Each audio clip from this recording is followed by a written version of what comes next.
Hi, everybody. Oh, my word. I started watching out for the court proceedings from about 10 a.m. my time, which was about 9 a.m. British time, and I could not help but laugh. Harry's 6 cases all center around the media and media harassment and how traumatized he was by it all. And as you open the feed, the first picture you see is of hundreds of journalists and photographers waiting for him outside the court. I don't think he has ever had that many photographers waiting for him. I mean, Megan must be so jealous. Anyway, I'm trying as best as I can to follow what is going on in the courtroom through Twitter, but I think I'll be better equipped to give a full or better narrative by tomorrow. For now, I am surprised, disgusted, angry, upset, and all on behalf of the British people and Commonwealth. And why?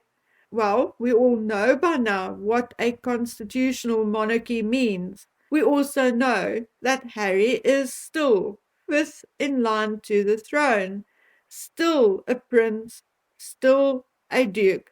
Correct? Well, facts.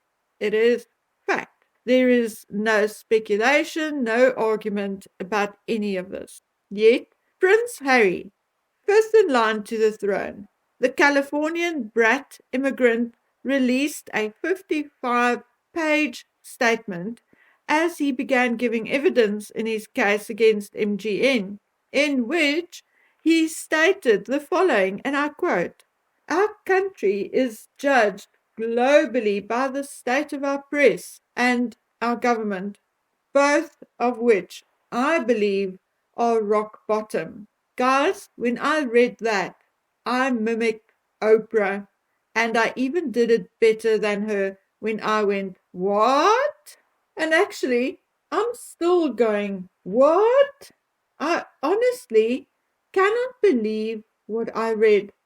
Harry is a royal who is fifth in line to the throne, who is supposed to be politically neutral, a guy who passed high school by the seat of his pants and had no further education after that, a guy who was described as dim by his own mother. I mean, I'm flabbergasted, I'm speechless. Who, what, where? What qualifies him to criticize the press, let alone any government?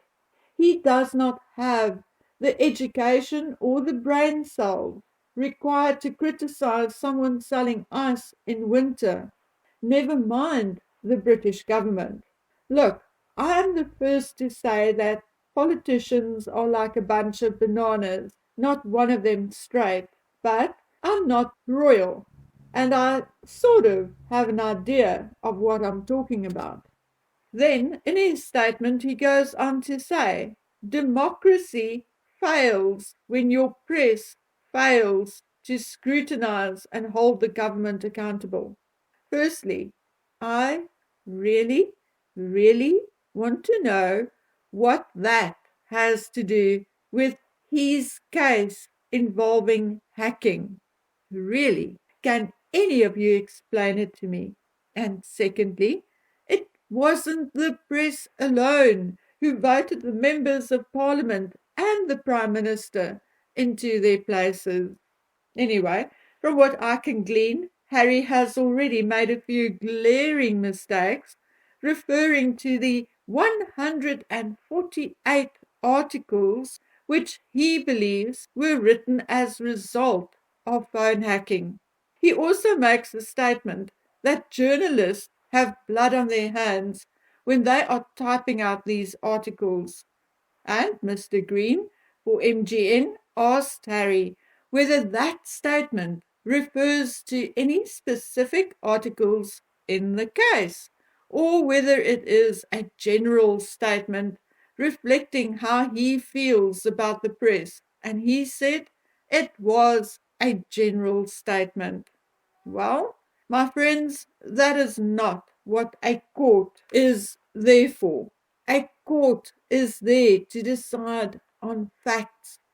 If you want to have your feelings dealt with, you need to go see a psychiatrist or a priest.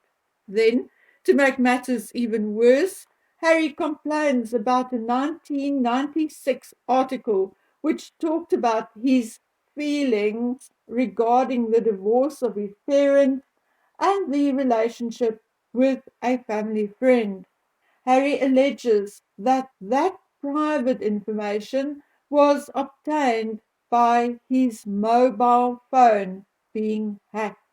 Unfortunately for Harry, and according to his own witness statement, Harry did not get a mobile phone until 1998. Oh my word. We were warned, weren't we? We knew Harry did not have the intellectual capacity to deal with something as big as this case. And here it is. His, and I would guess Megan, as I'm sure she helped with this statement, well, their 55-page statement being pulled apart and it being proven to the world that Harry is an idiot. Anyway, goodness me. And then it appears Harry completely forgot royal protocol, referring to his father in his statement as His Royal Highness King Charles III instead of His Majesty King Charles III. Guys, this is not going well at all. And what I have just given you is just the highlights of the first hour or so. We don't have any idea of what is still to come. But what should be happening right now is for Rishi Sunak to insist that King Charles III return from his holiday immediately and that he gives his approval in writing for Harry to be stripped of all his titles. Prince, Duke, Earl, the whole lot. And please, don't say it can't be done. It can. And it has been done. I mean, the monarchy is a constitutional monarchy. All of them can be voted out. So, how can any of you come and tell me that Harry cannot be stripped by Parliament and the King? Of course he can.